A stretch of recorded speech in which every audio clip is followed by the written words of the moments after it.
तो हेलो बच्चों, कैसे हो आप सभी। स्वागत है आप सभी का एक बार फिर से मेरे यूट्यूब चैनल बायोनेक्टर्स एजुकेशन फाउंडेशन में। तो बच्चों, आज की वीडियो में हम बात करने वाले हैं ईसीजी से रिलेटेड कि एक्चुअल में ईसीजी का कोर कंसेप्ट क्या है। जब हम ईसीजी टेस्ट के बारे में बात करते हैं, आपने बहुत अच्छे से सुना होगा, जब कोई भी डॉक्टर, जब कोई भी कार्डियोलॉजिस्ट जब किसी भी तरीके के हार्ट रिलेटेड डिसीज के बारे में डायग्नोसिस करवाना चाहता है तो सबसे पहले वो ईसीजी टेस्ट के बारे में लिखता है किसी भी पेशेंट के लिए। तो जो ईसीजी होता है एक्चुअल में वो किस तरीके से परफॉर्म किया जाता है या फिर क्या प्रोसेस होता है उस ईसीजी का, उसी के बारे में आज हम इस वीडियो के अंदर बात करने वाले हैं। और एक्चुअल उसके पीछे कंसेप्ट क्या है, क्या मैकेनिज्म है, क्या क्या प्रिंसिपल है उसके बिहाइंड, उन सभी चीजों के बारे में आज हम बात करने वाले हैं। तो चलिए फटाफट से शुरुआत करते हैं अपनी वीडियो की और बढ़ते हैं। सबसे पहले देखते हैं एक्चुअल में ईसीजी का मतलब क्या होता है। तो उन सभी सवालों को जल्दी से फटाफट से समझते हैं।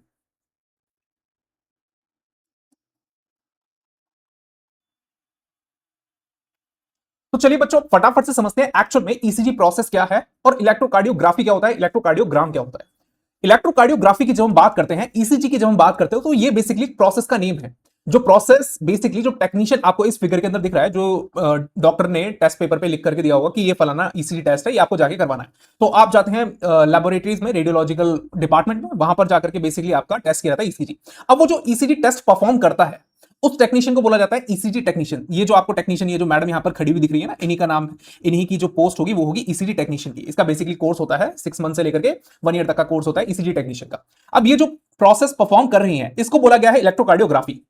अब इस इलेक्ट्रोकार्डियोग्राफी प्रोसेस का जो रिजल्ट है, बेसिकली आपको यहां पर इस मशीन के ऊपर जो ट्रेस लिखा हुआ दिख रहा है, ये जो ग्राफ प्लॉट हो रहा है, ग्राफ के ऊपर आपको डिफरेंट डिफरेंट वेव्स प्रिंट हो करके फाइनली रिजल्ट के साथ मिलती हैं। जब आप ईसीजी टेस्ट का जब रिजल्ट आता है तो आप लोग देखते होंगे ग्राफ है, ग्राफ के ऊपर आपकी डिफरेंट डिफरेंट वेव्स होती हैं, कुछ इस शेप की होती हैं वेव्स जो होती हैं, कुछ इस शेप में वेव्स प्रिंटेड होती हैं। अब वही एक्चुअल में कहलाता है आपका इलेक्ट्रोकार्डियोग्राम। तो जो बेसिकली रिजल्ट है, रिजल्ट की बात कहें इस प्रोसेस के, या फिर हम आउटपुट की बात कहें, तो इसी को बोला जाता है बच्चों इलेक्ट्रोकार्डियोग्राम। इलेक्ट्रोकार्डियोग्राम। तो इलेक्ट्रोकार्डियोग्राफी क्या है, ये प्रोसेस है, और इसी प्रोसेस का जो रिजल्ट होता है उसी को बोला जाता है इलेक्ट्रोकार्डियोग्राम। अब एक्चुअल में ईकेजी क्या होता है। जब ईसीजी की बात करते हैं, आपको स्क्रीन के ऊपर बहुत अच्छे से लिखा होगा कि ईसीजी लिखा हुआ है एक तरफ और एक तरफ लिखा हुआ है ईकेजी। इन दोनों प्रोसेस के अंदर कोई भी डिफरेंस नहीं होता है जब हम प्रोसेस की बात करते हैं। एक्चुअल में इन दोनों का रिजल्ट भी सेम रहता है, कोई भी डिफरेंसेस नहीं है, जीरो बराबर। लेकिन एक स्मॉल माइनर से डिफरेंसेस है, वो भी बस केवल एक लैंग्वेज का डिफरेंस है। जब हम जर्मन लैंग्वेज की बात करते हैं तो जर्मन लैंग्वेज में ईसीजी को बेसिकली जब हम कार्डियो लिखते हैं तो उसे के से रिप्रेजेंट करते हैं जर्मन लैंग्वेज में, जैसा कि आपको इसमें दिख भी रहा होगा KAR। तो जब हम जर्मन लैंग्वेज में लिखते हैं तो हम ईकेजी लिखते हैं जर्मन में, ठीक है। लेकिन जब हम इंग्लिश में लिखते हैं तो हम बेसिकली ईसीजी लिखते हैं, that is known as a electrocardiography. तो ये था कुछ डिफरेंसेस के बारे में, जैसे ईकेजी का मतलब क्या होता है और ईसीजी का मतलब क्या होता है, इलेक्ट्रोकार्डियोग्राफी क्या होता है और इलेक्ट्रोकार्डियोग्राम क्या होता है। तो चलिए फटाफट से एक्चुअल में समझते हैं कि इस ईसीजी प्रोसेस के अंदर, इस पूरी मशीन के अंदर कौन कौन से ऐसे पार्ट्स होते हैं जिनके बारे में आपको पता होना चाहिए। तो फटाफट से समझते हैं एक्चुअल में इसमें कौन कौन से ऐसे पार्ट्स होते हैं। सबसे पहले जो ईसीजी, ये एक मेन मशीन होती है, इसको बोला जाता है ECG machine. ECG machine, this is the main part. इसी के अंदर सारे कैलकुलेशंस होते हैं, इसी के अंदर जो डिफरेंट डिफरेंट काइंड के सर्किट्स अवेलेबल होते हैं, डिफरेंट डिफरेंट काइंड के लीड्स अवेलेबल होते हैं, डिफरेंट डिफरेंट काइंड के कन्वर्टर्स अवेलेबल होते हैं, प्रोसेसर अवेलेबल होते हैं। अब उसके बाद ये जो आपको वायर्स दिख रही हैं, इनको बोला जाता है बच्चों electrode wire. Electrode wire, electrode wire.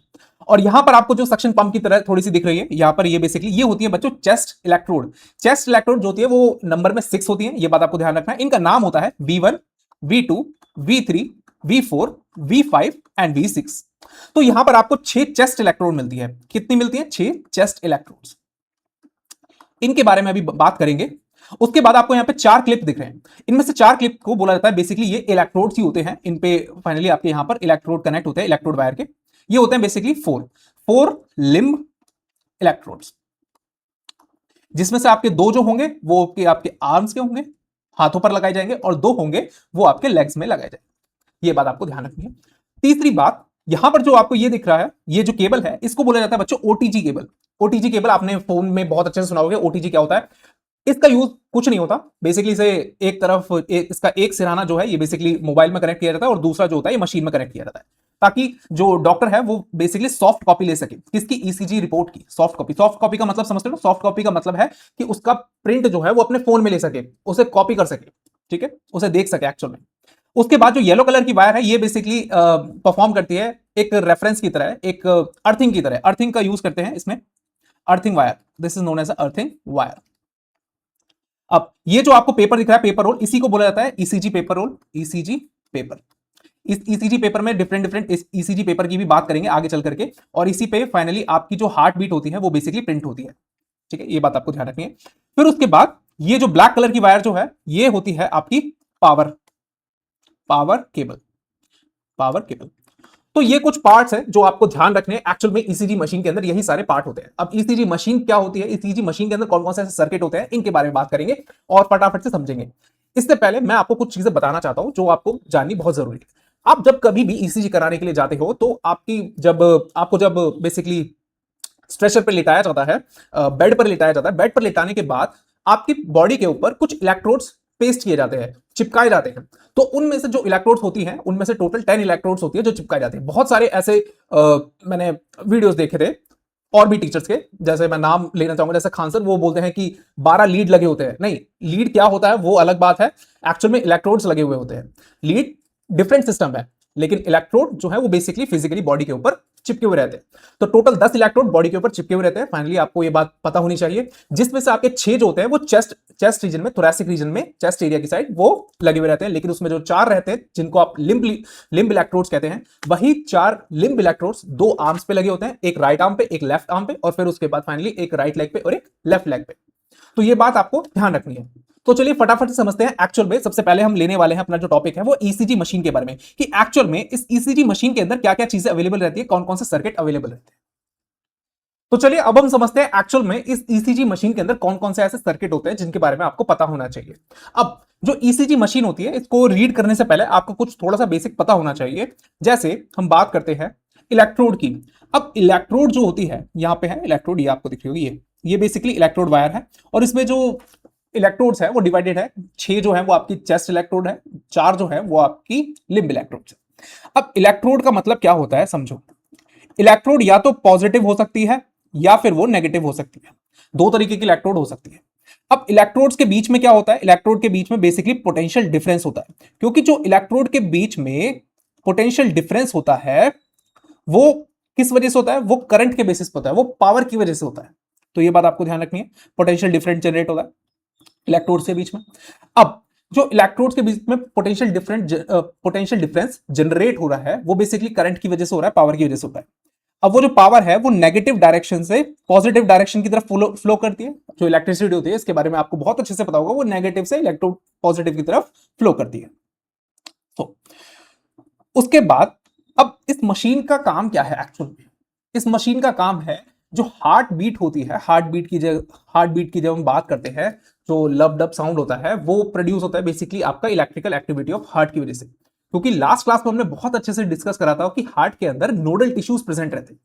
वो नोडल टिश्यूज उन नोडल टिश्यूज की एक खास बात होती है कि उनके अंदर ऑटो एक्साइटेबिलिटी होती है। ऑटो एक्साइटेबिलिटी कहने का मतलब क्या है कि वो एक एक्शन पोटेंशियल जनरेट कर सकते हैं। सीधी और सिंपल भाषा में बात करते हैं। और एक्शन पोटेंशियल का मतलब क्या है कि वो एक तरीके से इलेक्ट्रिकल इंपल्स जनरेट करते हैं। ठीक है, इलेक्ट्रिकल इंपल्स कोई भारी वर्ड नहीं है, बेसिकली वो एक इलेक्ट्रिकल एक्टिविटी शो करते हैं। ठीक है, ये बात आपको ध्यान रखनी है, जो नोडल टिश्यूज है। अब वो इलेक्ट्रिकल एक्टिविटी कहां से ट्रेवल करती है, वो ऐसे नोड से स्टार्ट होती है, फिर उसके बाद एट्रियोवेंट्रिकुलर नोड तक जाती है, फिर उसके बाद बंडल ऑफ हिज, और फाइनली वो पुरकिंजी फाइबर्स तक ट्रैवल करती है, और फाइनली डिफरेंट फेजेस में हार्ट फंक्शन परफॉर्म करता है। और इसी इलेक्ट्रिकल एक्टिविटीज की वजह से 2 तरीके के प्रोसेस होते हैं, जिसका नाम होता है डीपोलराइजेशन और आपका रीपोलराइजेशन। डीपोलराइजेशन का मतलब क्या है, कॉन्ट्रैक्शन। रीपोलराइजेशन का मतलब क्या है, रिलैक्स होना। मतलब कि जब डीपोलराइजेशन ऑफ हार्ट होगा, यानी कि एट्रिया का अगर डीपोलराइजेशन हो रहा है, तो इसका मतलब क्या है कि एट्रिया जो है वो कॉन्ट्रैक्ट कर रहे हैं। अगर हम बात करें दूसरी तरफ रीपोलराइजेशन का मतलब क्या है, तो रीपोलराइजेशन का मतलब है यहां पर कि एट्रिया जो है वो रिलैक्स कर रहे हैं। रिलैक्स कॉन्ट्रैक्शन, तो ये बात आपको ध्यान रखनी। अब जो electrical activity of heart generate हो रही है, हार्ट जो है आपका इलेक्ट्रिकल एक्टिविटी जनरेट कर रहा है, अब इलेक्ट्रोड के बीच में जो पोटेंशियल डिफरेंस है उसके अंदर फ्लक्चुएशन होगा उस इलेक्ट्रिकल एक्टिविटी की वजह से। अब ये मशीन के अंदर कुछ सर्किट्स होते हैं जो बेसिकली उस वेव नेचर ऑफ फ्लक्चुएशन को मीजर कर लेते हैं और उन्हें कन्वर्ट करते हैं डिजिटल सिग्नल्स में। ठीक है, तो ये बात आपको अपने दिमाग में रखनी है। पहली बात कि हार्ट के अंदर इलेक्ट्रिकल एक्टिविटी होती है और उसी को बेसिकली ये जो ईसीजी मशीन होती है वो ट्रेस करती है, तो ये बात आपको ध्यान रखनी है। अब दूसरी बात, पहली बात हमने यहां पर देख ली इलेक्ट्रोड्स के बारे में कि इलेक्ट्रोड्स क्या होती है, एक्चुअल पॉजिटिव नेगेटिव होती है, दो ही तरीके की इलेक्ट्रोड्स होती है, इसके बारे में हम पढ़ चुके हैं। दूसरी तरफ जो आपको समझना है लीड्स के बारे में कि लीड्स एक्चुअल में क्या होती है। लीड्स ये कोई वायर की लीड्स नहीं है, लीड्स का मतलब होता है एक तरीके से electrical view. Electrical view, electrical view किस तरीके से जनरेट होता है ये बात समझो। देखो, मशीन के अंदर एक लीड स्विचिंग सिस्टम प्रेजेंट रहता है, या फिर हम बात करें लीड स्विचिंग सिस्टम जो होता है बेसिकली प्रेजेंट रहता है। यहां पर आपको दिख रहा होगा लीड सेलेक्टर सिस्टम और स्विचिंग सिस्टम, ये सिस्टम प्रेजेंट रहता है मशीन के अंदर। अब इस प्रोसेसर का नाम क्या है, मतलब एक्चुअल में जो इस सर्किट प्रेजेंट है इसका काम क्या है। इसका काम क्या होता है कि 12 डिफरेंट लीड्स प्रोड्यूस करता है, 12 डिफरेंट लीड्स प्रोड्यूस करता है। और लीड का मतलब क्या है कि यहां पर व्यू से है, ये बात आपको ध्यान रखनी है। इलेक्ट्रिकल व्यूज, व्यू देखने को ही कहते हैं और यहां पर भी देखना ही है सर, ठीक है, ध्यान रखना है इस बात को। लीड का मतलब कुछ नहीं है, व्यू से है। तो 12 लीड्स जनरेट करता है, 12 तरीके से हार्ट को देखेगा। अब वो कौन कौन से एंगल पर व्यू जनरेट करेगा, तो 12 डिफरेंट एंगल्स पे हार्ट को व्यू करेगा। कौन करेगा, ये मशीन करेगी। इसके अंदर क्यों करेगी, क्योंकि इसके अंदर प्रेजेंट रहता है lead switching system, lead switching circuit present रहता है, तो ये बात आपको ध्यान रखनी है। अब वो कौन कौन से एंगल पे करेगी इसके बारे में भी चर्चा करेंगे। सबसे पहले अब हम इस मशीन के बारे में देखते हैं। ठीक है, तो आपने जान लिया कि इलेक्ट्रोड्स क्या होती है और लीड क्या होती है। इलेक्ट्रोड्स के बीच में डिफरेंसेस क्या है और लीड के बीच में क्या डिफरेंसेस है, दोनों के बीच में एक्चुअल में किन किन बेसिस पे ये सिमिलैरिटीज और डिसिमिलैरिटीज कैरी आउट करती हैं, देखो समझो। अब मशीन की बात करते हैं। मशीन के अंदर दो तरीके के सिस्टम है, एक है आपका लीड सेलेक्टर सिस्टम और लीड स्विचिंग सिस्टम। इसका बेसिकली वर्क के बारे में हम बात कर चुके हैं कि 12 डिफरेंट लीड्स प्रोड्यूस करती है, 12 डिफरेंट लीड्स प्रोड्यूस करती है। अब यही जो लीड्स होती हैं इन्हीं को क्या बोला गया है, इलेक्ट्रिकल व्यू। इसके बारे में हम बात कर चुके हैं। तो डिफरेंट एंगल्स पे बेसिकली हार्ट के डिफरेंट व्यूज प्रोड्यूस करेगा कौन, ये मशीन। ठीक है, ये बात आपको ध्यान। अब जब 12 डिफरेंट एंगल्स पे व्यू करेगा तो 12 डिफरेंट बेसिकली व्यू क्रिएट होंगे, और जब व्यू क्रिएट होंगे तो 12 डिफरेंट आपको रिजल्ट भी मिलेंगे। अब 12 डिफरेंट रिजल्ट भी मिलेंगे, ये बात आपको ध्यान रखनी है। एक्चुअल में एंड में जाकर के इसके बारे में पता चलेगा, 12 रिजल्ट भी मिलेंगे आपको।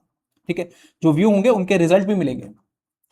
दूसरा जो होता है ये बहुत इंपॉर्टेंट है एक्चुअल में, इसको बोला जाता है एडीसी कन्वर्टर। एडीसी कन्वर्टर ये प्रेजेंट रहता है ईसीजी मशीन के अंदर। इस एडीसी कन्वर्टर का नाम ऐसा क्यों पड़ा, इसका फुल फॉर्म है जो ऐसा कि आपको स्क्रीन के ऊपर दिख रहा होगा, एनालॉग टू डिजिटल कन्वर्टर।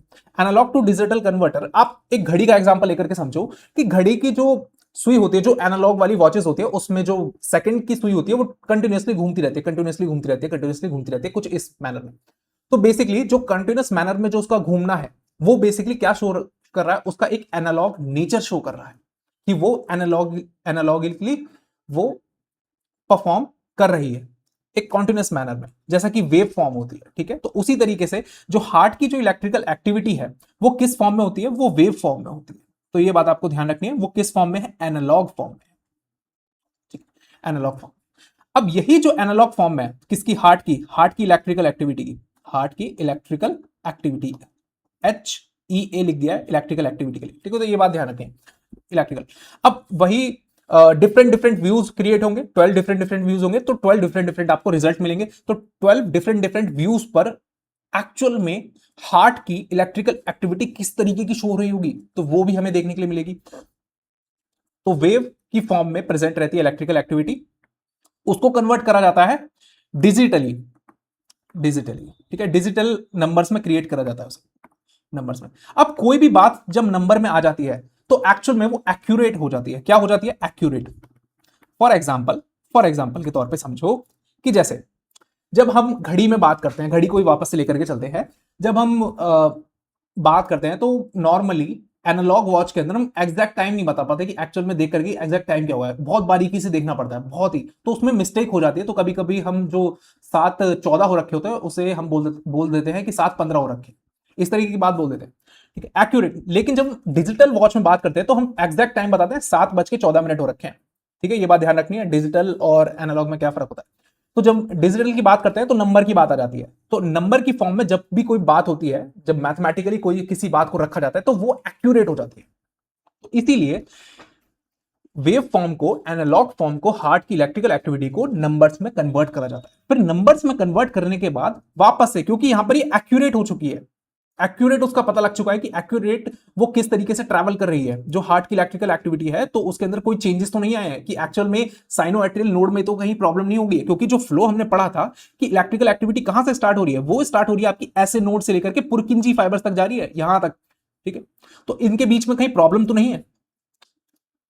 तो इसीलिए फिर उसे वापस से वेव नेचर में कन्वर्ट कर दिया जाता है। कैसे? ये वापस से उसे एनालॉग में कन्वर्ट कर दिया जाता है। एनालॉग में कन्वर्ट करने के बाद वो जो आपको रिजल्ट मिलता है, जो रिजल्ट आपको मिलता है, जिसके अंदर क्या होता है, आपका ग्राफ पेपर होता है, ईसीजी पेपर जिसे बोला जाता है, ईसीजी पेपर। ईसीजी पेपर पे बेसिकली आपकी वेव नेचर को प्रिंट करके आपके हाथ में रिजल्ट थमा दिया जाता है। तो अभी तक हमने जाना कि एक्चुअल में ईसीजी मशीन के अंदर क्या क्या चीजें प्रेजेंट रहती वाले। इस आगे के टॉपिक में हम बात करने वाले हैं इलेक्ट्रोड सिस्टम के बारे में और लीड सिस्टम के बारे में। इलेक्ट्रोड के बारे में आपको पता लग चुका है ऑलरेडी, और लीड सिस्टम क्या होता है उसके बारे में हम थोड़ा और डिटेल में जानते हैं कि एक्चुअल में लीड सिस्टम क्या होता है, कि 12 डिफरेंट डिफरेंट व्यूज किस तरीके से प्रेजेंट, किस तरीके से बनाए जाते हैं, किस तरीके से जो मशीन है ये परफॉर्म करती है। तो चलिए अब हम समझते हैं एक्चुअल में जो लीड सिस्टम होता है वो किस तरीके से क्रिएट करा जाता है उस मशीन के अंदर। वो मशीन किस तरीके से डिफरेंट डिफरेंट 12 लीड्स प्रोड्यूस करती है। देखो, लीड्स का मतलब क्या है, बेसिकली व्यू। तो 12 डिफरेंट डिफरेंट व्यूज वो प्रोड्यूस करेगी। अब वो किन किन एंगल्स पे करती है उसको देखते हैं। जब लिम्ब लीड्स की बात करते हैं, लिम्ब लीड्स आपकी कितनी थी, आपकी 4 तरीके की लिम्ब लीड्स थी। कौन कौन सी? एक जो राइट आर्म लीड्स थी, दूसरी लेफ्ट आर्म, तीसरी जो थी वो लेफ्ट लेग, और चौथी जो है वो राइट लेग। ये 4 तरीके की लीड थी लिम्ब लीड्स की। जब बात करते हैं लिम्ब लीड जो प्रोड्यूस करती है, जैसे कि आपको हार्ट यहां पर दिख रहा होगा, ये स्लाइटली लेफ्ट की तरफ होता है। ठीक है, इतनी बात सभी को पता होती है। और अगर आप नीट क्लियर करना चाहते हो और कोई भी बायोलॉजी रिलेटेड एग्जाम क्लियर करना चाहते हो तो आपको इतनी सी बात तो पता होगी कि स्लाइटली लेफ्ट साइड में प्रेजेंट रहता है आपका हार्ट। तो उसका सबसे पहले तो जो लिम्ब लीड्स की बात करें तो ये क्रिएट करेंगी आपका एक वर्टिकल व्यू। ये बात आपको ध्यान रखनी है। कौन सा व्यू क्रिएट करेंगे? ये करेंगे वर्टिकल व्यू। ठीक है, वर्टिकल व्यू, वर्टिकल प्लेन्स में अगर हम बात करें तो वर्टिकल प्लेन्स व्यू क्रिएट करेंगे, यानी कि लिम्ब लीड्स क्रिएट करेंगे। दूसरी तरफ हम बात करें चेस्ट लीड की, तो चेस्ट लीड बेसिकली जो वर्क करती हैं, ये व्यू जनरेट करती हैं आपका हॉरिजॉन्टल प्लेन में, हॉरिजॉन्टल व्यू, हॉरिजॉन्टल व्यू, या फिर हम बात करें हॉरिजॉन्टल प्लेन। ठीक है, तो ये बात ध्यान रखनी है। अब चेस्ट लीड कितनी होती है? ये होती है टोटल, चेस्ट लीड की बात करें और चेस्ट इलेक्ट्रोड की बात करें जो लगाई जाती है, वो होती है बेसिकली आपकी 6, V1, V2, V3, V4, V5 और V6, जैसा कि आपको इस फिगर के अंदर दिखा होगा। तो यहां पर आप एंगल्स देख सकते हैं कि एक्चुअल में डिफरेंट डिफरेंट एंगल्स पे व्यूज लिए जा रहे हैं आपके हार्ट के, कि देखा जा रहा है कि किस तरफ हार्ट पे प्रॉब्लम है, वहीं पर उसकी लीड को देखा जाता है। पर्टिकुलर डिसीज के लिए पर्टिकुलर लीड को डिस्कस करा जाता है, देखा जाता है कि एक्चुअल में रिजल्ट के अंदर वो लीड किस तरीके की एक्टिविटी दिखा रहा है, उस लीड पे हार्ट की एक्टिविटी किस तरीके से शो हो रही है। तो चलिए उसको हम आगे चल करके समझेंगे कि किस तरीके से कौन से डिजीज में कौन सी लीड को देखा जाता है। सो लिम्ब लीड जो है वो आपका वर्टिकल प्लेन में डिफरेंट डिफरेंट एंगल्स पे व्यूज क्रिएट करेगी, यानी कि लीड क्रिएट करेगी। लिम्ब इलेक्ट्रोड्स होती है, लिम्ब इलेक्ट्रोड्स की बात करें, ये सारी की सारी इलेक्ट्रोड्स हैं। ठीक है, अब लिम्ब लीड्स कितने टोटल कितने व्यूज क्रिएट करेंगे अगर हम बात करें लिम्ब इलेक्ट्रोड्स, ये सारी की सारी क्या है, इलेक्ट्रोड्स हैं। मैं भी बहुत बार कंफ्यूज हो जाता हूँ इलेक्ट्रोड्स और व्यूज के बीच में, तो लीड्स के बीच में ध्यान रखता है। ये सभी क्या है, इलेक्ट्रोड्स। ये टोटल 6 आपके लीड्स क्रिएट करेंगे। कितने हो गए? 1 2 3 4 5 एंड आपके 6। ये 6 आपके व्यूज क्रिएट करेंगे, यानी कि लीड क्रिएट। कैसे? सबसे पहले होगा आपका लीड फर्स्ट, फिर उसके बाद होगा लीड सेकेंड, फिर लीड थर्ड क्रिएट करेंगी। सीक्वेंस वाइज आपको ध्यान रखना है। फिर उसके बाद AVR, AVL और AVF, ये बात आपको ध्यान रखनी है। ये कितने लीड क्रिएट कर रही है?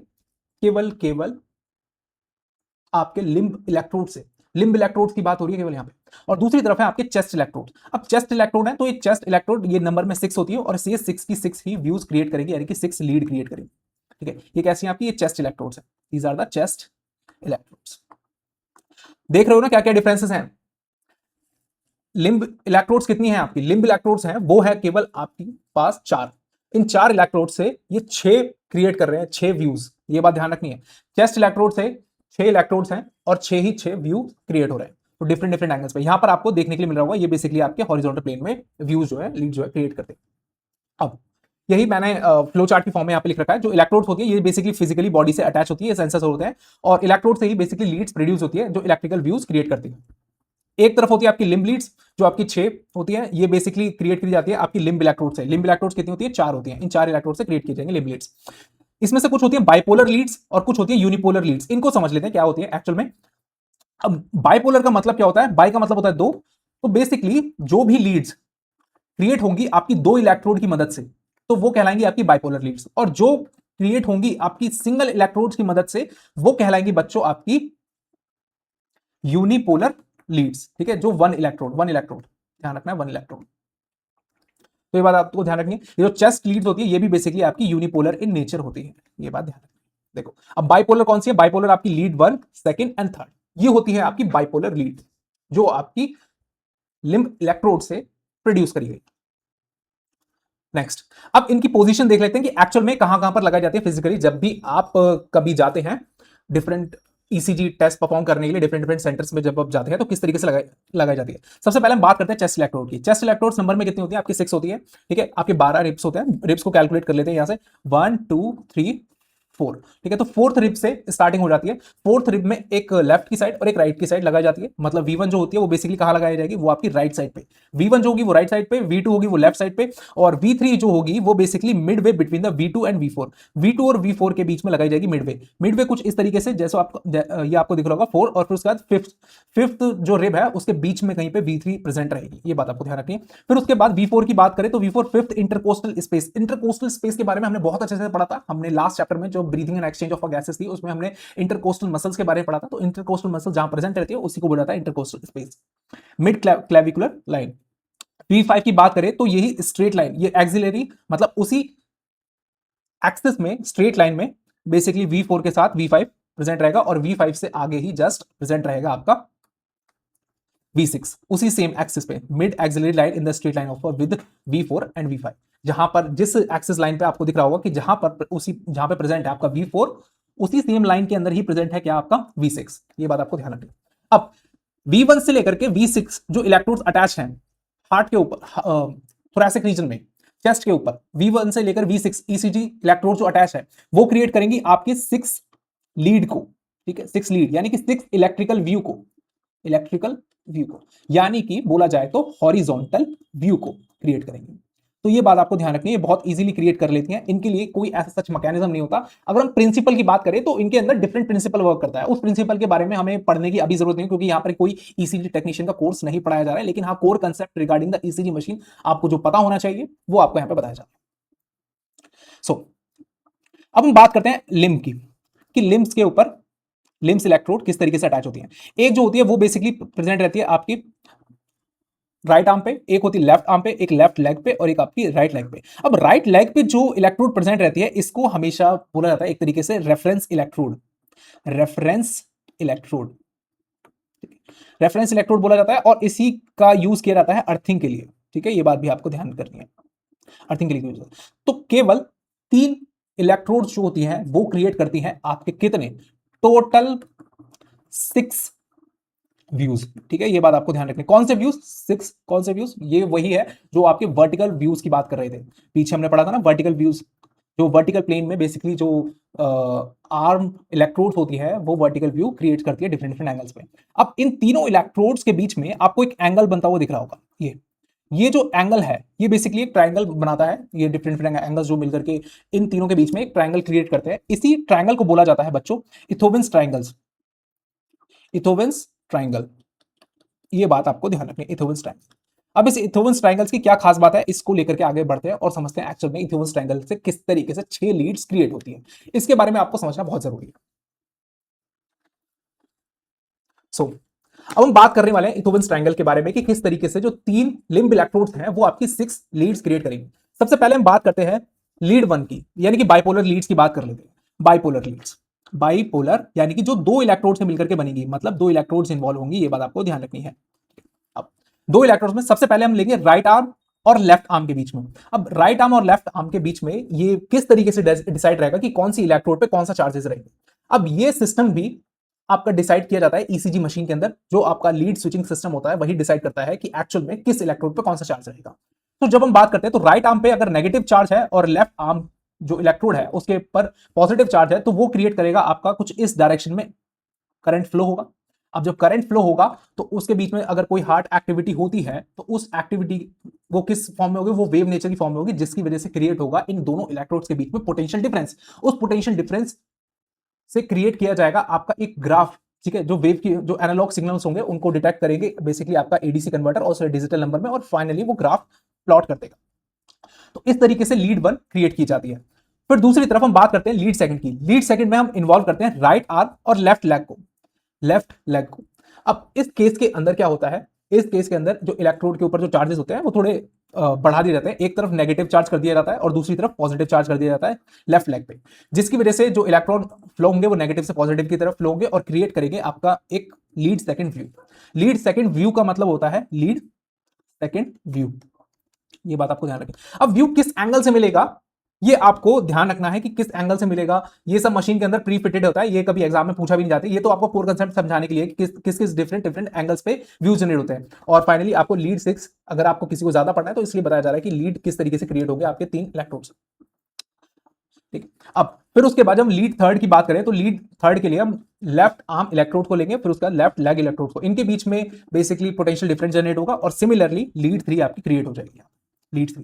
अब यहां पर आपने देखा कि 3 डिफरेंट डिफरेंट पोजीशन पे 3 डिफरेंट डिफरेंट व्यूज मिल रहे हैं। कहां से? सबसे पहले जब नेगेटिव से पॉजिटिव की तरफ जाते हैं तो कुछ यहां से ये मिलेगा, जैसे ये राइट लेफ्ट आर्म हो गया और ये हो गया आपका लेफ्ट लेग और ये हो गया आपका राइट आर्म। ठीक है, अब यहां पर किस तरीके से भी फॉर एग्जांपल एक व्यूज आपको मिला है यहां से, यहां कुछ इस तरीके से लेफ्ट आर्म की तरफ से, लेफ्ट आर्म यहां से एक व्यूज मिला है आपको इस साइड से, और तीसरा जो व्यू मिला है लीड सेकंड का व्यू मिला है वो भी मिला है आपको इस तरीके से, मतलब इंफीरियर राइट की तरफ से, इंफीरियर राइट की तरफ से, और एक व्यू मिला है आपको इंफीरियर लेफ्ट की तरफ से। तो ये बात आपको ध्यान रखनी, कितने एंगल हो गए।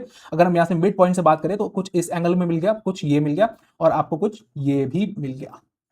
तो 3 तरीके के व्यू आपको पता लगेगा कि lead 1 second, first second and third किस तरीके से क्रिएट होता है। ठीक है, तो इस एंगल पे एक्चुअल में इस अगर हम एक्सेस रखते हैं, यहां पर एक्सेस रख करके हम बात कर सकते हैं, तो इस एंगल पे देख सकते हैं, आप इस एंगल पे देख सकते हो और आप एक इस एंगल पे भी देख सकते हो कि एक्चुअल में हार्ट की एक्टिविटी किस पार्ट ऑफ हार्ट पे, मतलब इंफीरियरली कौन सा ऐसा पार्ट है जो बेसिकली जो डिसीज है वो कॉज कर रहा है। अब हम बात करते हैं यूनिपोलर। यूनिपोलर में कौन से थे? यूनिपोलर में थे आपके एवीआर, एवीएल और एवीएफ। देखो, अब ये बेसिकली एक सिंगल इलेक्ट्रोड्स की बात करेंगे। यहां पर एक सिंगल इलेक्ट्रोड्स की मदद से किस तरीके से इलेक्ट्रोड पोटेंशियल जो है, इलेक्ट्रिक पोटेंशियल जो है इलेक्ट्रोड्स के बीच में किस तरीके से क्रिएट किया जाता है। देखो, यहां पर जो है ये 2 इलेक्ट्रोड जो बाकी के होते हैं, फॉर एग्जांपल हम एवीआर की बात करें, एवीआर की फुल फॉर्म क्या होती है इसको ध्यान रखना है आपको, augmented vector right, augmented vector right.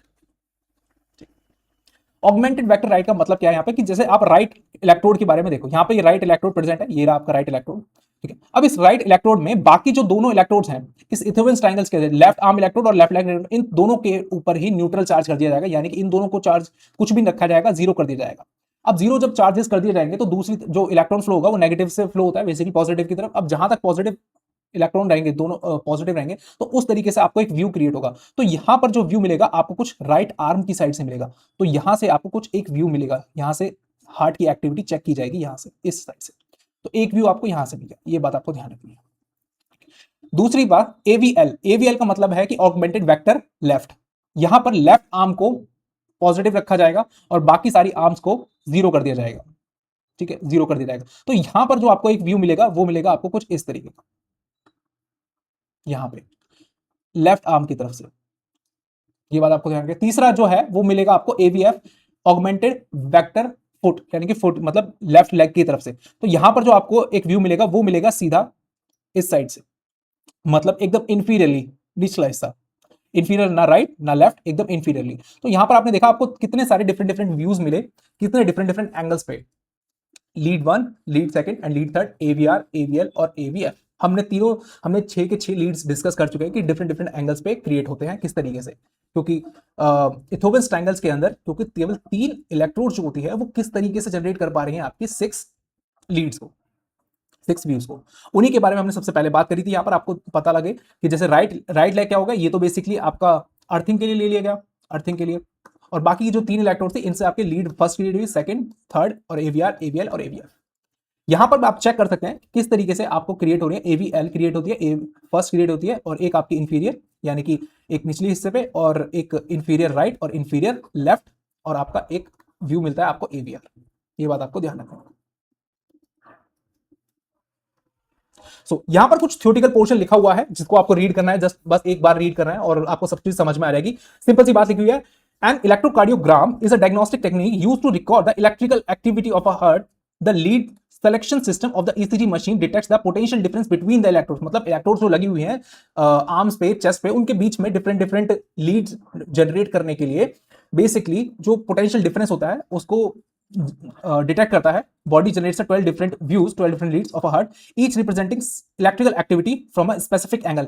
एक स्पेसिफिक एंगल मतलब कि एक व्यू पर एक एंगल क्रिएट होता है और उस एंगल पे इलेक्ट्रिकल एक्टिविटी किस तरीके से दिख रही है कि एक्चुअल में वहां पर तो कोई प्रॉब्लम तो नहीं हुई, तो उस चीज को रिकॉर्ड किया जाता है। These potential differences are produced due to the electrical impulse generated by the heart. Okay, depolarization and repolarization of a cardiac muscle fiber. These electrical signals are initially analog form and which then ECG machine amplify. जो analogue signals होते हैं heart के उनको amplify करा जाता है। Amplify करने के बाद एडीसी कन्वर्टर में एनालॉग टू डिजिटल कन्वर्टर के अंदर भेजा जाता है। एनालॉग टू डिजिटल कन्वर्टर ये रहा आपका ये, और फिर उसके बाद उनको डिस्प्ले कर दिया जाता है, प्रिंट कर दिया जाता है आपके ईसीजी ग्राफ पेपर के अंदर, और आपको डिफरेंट डिफरेंट वेव्स देखने के लिए मिलती हैं, और उन वेव्स के नाम है पी वेव्स, क्यूआरएस कॉम्प्लेक्स और टी वेव्स। ठीक है, सो ये था आपका ईसीजी के बारे में। तो अब हम देखते हैं एक्चुअल में वो ग्राफ पेपर किस तरीके का होता है और वो ग्राफ के ऊपर जो वेव्स होती है वो किस तरीके से। सबसे पहले हम वेव्स के बारे में जानते हैं कि एक्चुअल में उस ग्राफ पेपर के ऊपर वेव्स जो होती हैं वो किस तरीके से रिप्रेजेंटेड होती हैं।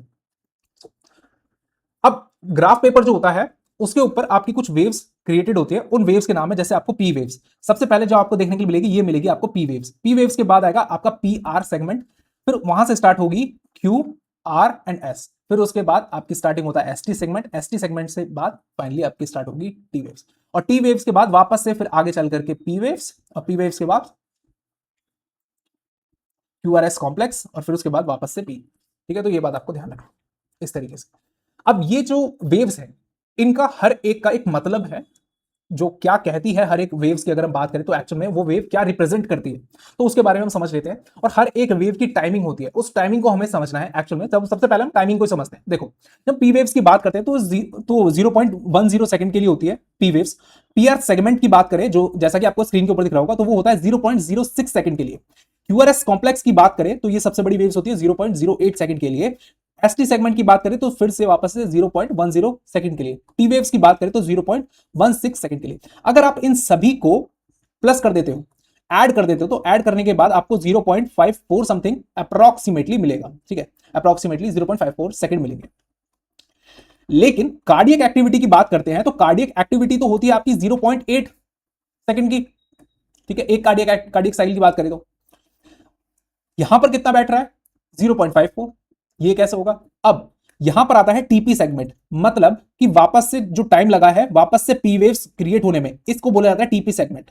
ठीक है, ये भी तो क्रिएट होगा ना, यहां तक ये भी तो देखा जाएगा ना। ये जो सेगमेंट है इस सेगमेंट को बोला जाता है टीपी सेगमेंट, की वापस से टी और पी के बीच में जो सेगमेंट है इसको बोला जाता है टीपी सेगमेंट।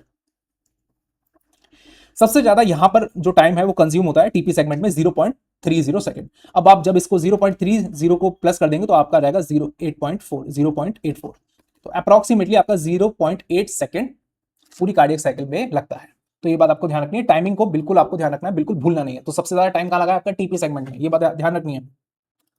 अब पी वेव्स एक्चुअल में क्या रिप्रेजेंट करती है? हमने डिपोलराइजेशन के बारे में पढ़ा था। डिपोलराइजेशन की बात करी जा रही है तो यहां पर किसकी बात करी जा रही है? यहां पर बात की जा रही है सिस्टोल की। आर्टीरियल सिस्टोल हो रहा है, आर्टीरियल कॉन्ट्रैक्ट हो रहे हैं। ठीक है, स्मूथ एंड राउंड अप्रोक्सीमेटली जो 0.12 सेकंड के लिए रहेगा। इसका इंटरप्रिटेशन क्या रहता है? एब्सेंट होगा अगर एसए नोड में प्रॉब्लम होगी तो। पी वेव्स एब्सेंट रहेंगी ईसीजी के अंदर, ये बात ध्यान रखनी है। पी वेव्स एब्सेंट रहेंगी किस केस में? एसए नोड में अगर प्रॉब्लम है। ठीक है, अगर पी वेव कुछ इस शेप की होती है, नॉर्मली आपने देखा है इस शेप की है, अगर ये पी वेव्स टॉल हो जाए, कुछ इस शेप की हो जाए, तो किस तरीके से? आर्टीरियल एनलार्जमेंट, मतलब एट्रिया जो है वो एनलार्ज हो गए हैं। एट्रिया जो एट्रिया कॉन्ट्रैक्ट होते हैं तो बेसिकली आपका डीऑक्सीजनेटेड और ऑक्सीजनेटेड ब्लड जो होता है वो वापस से वेंट्रिकल्स में जाता है। जब एट्रिया कॉन्ट्रैक्ट होते हैं तो एट्रिया जब कॉन्ट्रैक्ट, एट्रिया का जो साइज है वो एनलार्ज हो जाएगा। ये बात ध्यान रखिए। दूसरा होता है क्यूआरएस कॉम्प्लेक्स। क्यूआरएस कॉम्प्लेक्स में 3 तरह की वेव्स आपको देखने के लिए। इसका मतलब क्या है? वेंट्रिकुलर डीपोलराइजेशन, मतलब वेंट्रिकुलर कॉन्ट्रैक्ट्स होंगे, represent ventricular contraction. Q is first negative, positive and negative. इसका मतलब समझो क्या है। ये वेव कुछ इस शेप में चलती है, कुछ पहले ऐसे आएगी, फिर उसके बाद ऊपर, फिर उसके बाद नीचे, फिर उस ऐसे। इसका मतलब क्या है? ये जो निचला हिस्सा आता है ना, यहां तक, ये देखो, ये अगर हम एक्सेस बनाए तो ये जो नीचे का पार्ट कहलाता है, ये कहलाता है नेगेटिव, और ऊपर का पार्ट कहलाता है पॉजिटिव। तो क्यू फर्स्ट नेगेटिव, मतलब यहां पर होती है आपकी क्यू, आर पॉजिटिव, और फिर से एस क्या आ गया आपका नेगेटिव। तो ये बात आपको ध्यान रखनी। नॉर्मल अगर हम बात करें तो 0.10 सेकंड, ये ग्रेटर देन और लेस देन का साइन है, तो ये बात ध्यान रखनी है, वो पीछे जो मैच हो रहा है ना उससे। टॉलेस्ट वेव होती है। इंटरप्रिटेशन की बात करें तो वाइड क्यूआरएस, वाइड क्यूआरएस कुछ इस शेप का मिलेगा आपको, ठीक है, कुछ इस शेप का।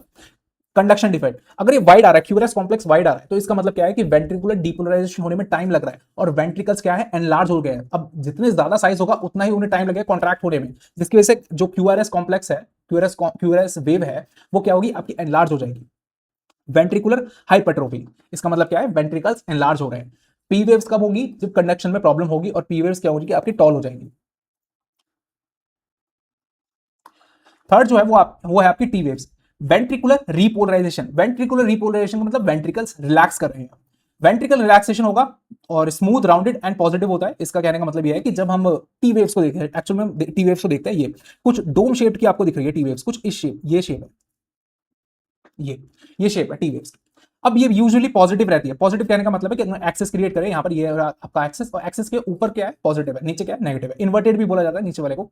ठीक, इन्वर्टेड किस केस में होगी? इश्चिमिया के केस में, मतलब जब हार्ट ब्लॉकेज हमें सीन होगी, तब उस केस में, इश्चिमिया के केस में, जो आपकी टी वेव्स होंगी वो आपकी इन्वर्टेड रह जाएगी। टॉल पीक रहेगी हाइपर कैलिमिया के डिसीज में। टॉल पीक का मतलब कुछ इस शेप की, ये टॉल पीक, ये होगी टॉल पीक।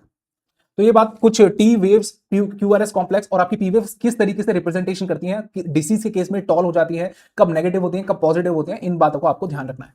लेकिन एक कॉमन पर्सन की बात करें यहां पे, कि कॉमन पर्सन किस तरीके से देख करके बताएगा कि एक्चुअल में हुआ क्या है, तो उसके बारे में भी हम आगे की स्लाइड्स में बात करेंगे। एक्चुअल में कॉमन पर्सन जो होता है वो ईसीजी रिपोर्ट्स को देख करके किस तरीके से पता लगा सकता है कि एक्चुअल में हुआ क्या है, कौन सी डिसीज हो सकती है। तो चलिए देखते हैं फटाफट से। सबसे पहले हम थोड़ा इंटरवल्स और सेगमेंट्स के बारे में जान लेते हैं, क्योंकि इनके बारे में भी पढ़ना बहुत जरूरी है। सेगमेंट के बारे में समझते हैं सबसे पहले। अब सेगमेंट्स क्या होते हैं? जब दो वेव्स के बीच में जो जगह होती है उसको सेगमेंट्स बोला जाता है। जैसे पी वेव्स जब स्टॉप हो जाती है और क्यूआरएस कॉम्प्लेक्स जो है वो स्टार्ट होता है, तो between the QRS and the T waves normally flat isoelectric flat रहता है। जो रीजन होगा एसटी सेगमेंट, ये बेसिकली कैसा रहेगा, आपका फ्लैट रहेगा। एलिवेटेड थोड़ा सा दिखेगा मायोकार्डियल इंफ्रैक्शन के केस में, मायोकार्डियल इंफ्रैक्शन के केस में थोड़ा सा एलिवेटेड दिखेगा, ये फ्लैट नहीं होगा, ये ऐसे करके दिखेगा। डिप्रेस्ड दिखेगा आपका इश्चिमिया के केस में। डिप्रेस का मतलब है कुछ नीचे की साइड। पीआर सेगमेंट की बात करें तो सीन इन पेरिकार्डाइटिस, मतलब जो लेयर होती है हार्ट के चारों ओर, जो लेयर होती है पेरिकार्डियम लेयर, उनके अंदर इंफ्लामेशन देखने के लिए मिलता है, वो स्वेलिंग देखने के लिए मिलती है। PR segment elevation, PR segment जो होता है वो एलिवेट हो जाता है कुछ इस शेप में। रेयर बट कैन इंडिकेट, ठीक है, रेयर देखने के लिए मिलता है pericarditis. PR intervals start from a P start and the QRS, मतलब फ्रॉम पी से लेकर के पी वेव्स जहां से स्टार्ट होती है और क्यूआरएस कॉम्प्लेक्स तक, ये नॉर्मली 0.12 से लेकर 0.2 सेकंड्स तक रहेगा। मीनिंग इसका मतलब क्या है बेसिकली पीआर इंटरवल्स का?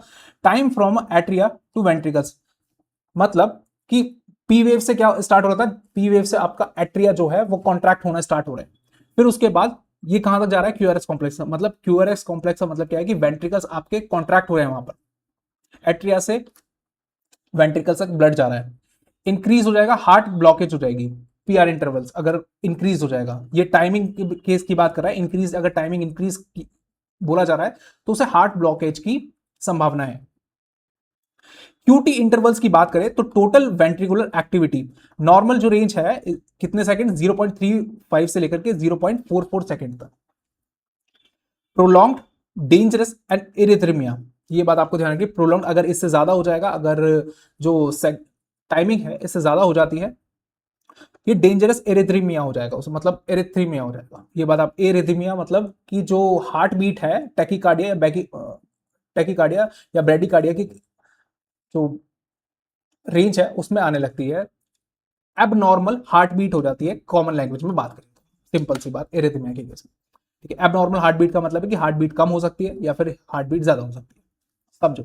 अब सभी ने पढ़ा, आपने पढ़ा, मैंने पढ़ाया आपको बहुत अच्छे से, कि समझाया कि डिफरेंट डिफरेंट जो कार्डियक साइकिल की टाइमिंग होती है और उसका ईसीजी में टाइमिंग से क्या रोल है। किसी ने ये बात तो पूछी नहीं कि टाइमिंग, हमारे पास तो ग्राफ आता है उसमें टाइमिंग तो लिखी नहीं आती, अब हम इसमें टाइमिंग कैसे पढ़ेंगे।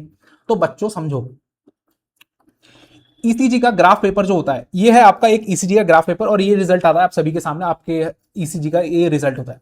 इसके अंदर आपको सबसे पहले समझ लो आपको क्या क्या चीजें आती हैं, ठीक है। टाइमिंग के बारे में बात करेंगे, सबसे पहले समझो lead first, lead second, lead third, उसके बाद एवीआर, एवीएल और एवीएफ। ये क्या थे आपके, ये थे आपके लिम्ब लीड्स। लिम्ब लीड्स का मतलब क्या है कि ये वर्टिकल व्यू हैं, वर्टिकल एंगल व्यू हैं, डिफरेंट डिफरेंट एंगल्स पे वर्टिकल व्यू है। फिर उसके बाद देखते हैं V1, V2, V3, V4, V5 और V6। ये सभी के सभी क्या है, ये सभी के सभी हैं आपके चेस्ट लीड। चेस्ट लीड का मतलब क्या है, आपका horizontal angle view of a heart. अब डिफरेंट डिफरेंट एंगल्स पे डिफरेंट डिफरेंट व्यूज ले लिए हैं, ईसीजी मशीन ने क्रिएट कर दिया बेसिकली वेव की फॉर्म में। अब इन सभी के अंदर, इन सभी लीड्स के अंदर आपको जो वेव नेचर देखने के लिए मिल रहा है, वेव नेचर देखने के लिए जो आपको मिल रहा है हार्ट की इलेक्ट्रिकल एक्टिविटी का, कि अगर हम इस एंगल पे देखें, मतलब V1 वाले एंगल पे देखें, तो उस एंगल पे हार्ट की इलेक्ट्रिकल एक्टिविटी किस तरीके से वेव नेचर शो करिए, PQRS कॉम्प्लेक्स किस तरीके से शो करिए, ठीक। तो ये ईसीजी की रिपोर्ट है, ठीक है। इसमें आपको देखने के लिए मिले डिफरेंट डिफरेंट 12 लीड्स के बारे में आपको पता लग गया। अब एक्चुअल में इस पेपर की बात करते हैं, इस पेपर के अंदर बात करते हैं, इसके पेपर के अंदर बहुत ज्यादा खास बातें हैं। एक अगर हम बॉक्स को उठाते हैं, यहाँ पे एक बॉक्स को उठाते हैं, ये है एक बॉक्स जो ईसीजी पेपर के अंदर है। एग्जांपल के तौर पे ये उठा लो, ये है एक बॉक्स, ये एक बॉक्स ले लिया हमने, ठीक है। अब इस बॉक्स के अंदर आपको 5 जो हैं वो छोटे छोटे बॉक्स देखने के लिए मिलेंगे, 1 2 3 4 5, ठीक है। अब एक स्मॉल बॉक्स, एक स्मॉल बॉक्स की बात करें, एक स्मॉल बॉक्स रिप्रेजेंट करता है आपका 0.04 सेकेंड को, यह बात ध्यान रखनी है। और एक बिग बॉक्स की बात करें तो यह रिप्रेजेंट करता है आपका 0.2 सेकेंड को। तो यह बात आपको ध्यान रखनी है, बिल्कुल ध्यान रखनी है, बिल्कुल नहीं भूलना है, ठीक है। तो इसी तरीके से बात करी जाती है कि सेकंड्स की किस तरीके से टाइमिंग वेरी करती है। अगर हम पी वेव्स की बात करते हैं, उठाते हैं, फटाफट से देखते हैं। देखो यहां पर मैंने पहले से देख के रख रखा है, और भी किसी सॉरी, यहां पर मैंने पहले से ही देख करके रख रखा है। यहां पे अगर आप V5 को देखते हैं, V5 हमें बहुत इजीली सीन होता है। यहां पे एक्चुअल में किधर है पेन, ये रहा, ये V5 में आप लोग अगर देखोगे तो यहां पर आपको कुछ एलिवेशन देखने के लिए मिलेगा। ये है आपकी, ये इस पोर्शन को उठा लो, इस पोर्शन को थोड़ा जूम करके लेते हैं, ठीक है। तो ये है आपका क्या, ये है आपकी पी वेव्स, उसके बाद Q R एंड S, फिर उसके बाद ये है आपकी टी वेव्स, ठीक है। तो ये बात आपको ध्यान रखनी है, ये कुछ इस तरीके से शो होती है। अब ये हर एक बॉक्स के अंदर देखो, हर एक बॉक्स के अंदर पर्टिकुलर बॉक्स तक ही गई है, तो इन बॉक्सेस से ही मेजर करा जाता है कि कितनी टाइमिंग रही है आपकी पी वेव्स की, कितनी टाइमिंग रही है आपकी QRX कॉम्प्लेक्स की, कितनी टाइमिंग रही है आपकी टी वेव्स की। तो आपको समझ में आया कि एक्चुअल में जो टाइमिंग है किस तरीके से निकाली जाती है ईसीजी के अंदर। ये टाइमिंग निकाली जाती है उस ग्राफ पेपर के ऊपर प्रेजेंट होने वाले बॉक्स। ये सभी जो मैकेनिज्म है, ये सभी प्री फिटेड होता है, इनबिल्ट होता है उस मशीन के अंदर, ठीक है। ये बात ध्यान रखनी है, मशीन खुद ही कैलकुलेट कर लेती है। चलो अब हार्ट रेट हम बात करें, हार्ट रेट हम किस तरीके से पता लगा सकते हैं, हार्ट बीट की बात करें, हार्ट बीट किस तरीके से पता लगा सकते हैं। देखो आर और आर के बीच में कितने बॉक्सेस का गैप है, कितने बिग बॉक्सेस हैं, उनको मेजर कर लो और डिवाइड कर दो 300 में, मतलब उसके नीचे boxes between R to R, R और आर के बीच में जितने भी बिग बॉक्सेस हैं, बिग बॉक्सेस, ठीक है, उनका उनसे डिवाइड कर दो आपको 300 में, तो आपकी बीट्स निकल जाएंगे, कितने बीट्स पर मिनट बेसिकली है उस पेशेंट की।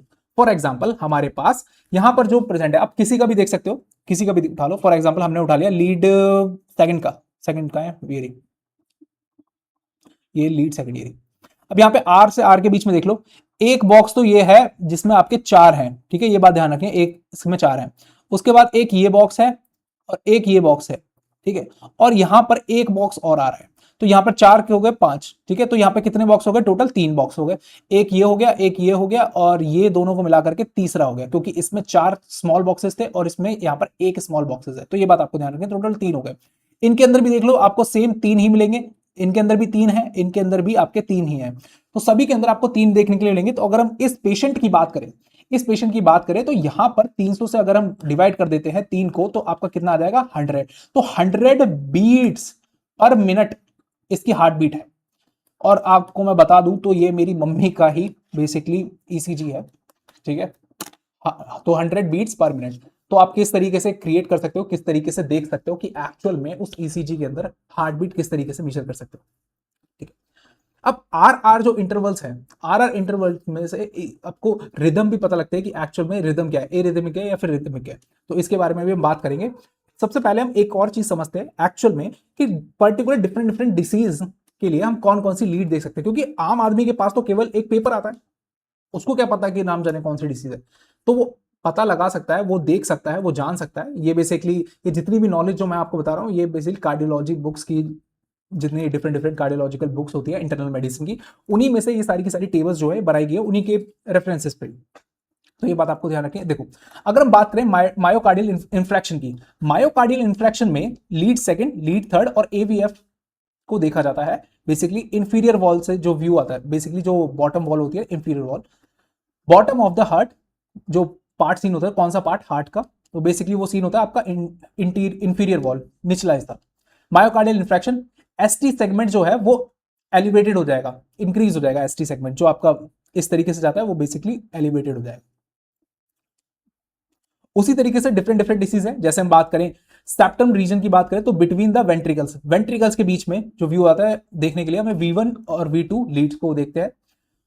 सेप्टल मायोकार्डियल इंफ्रैक्शन देखने में इस केस में भी एसटी जो होता है वो एलिवेटेड हो जाता है।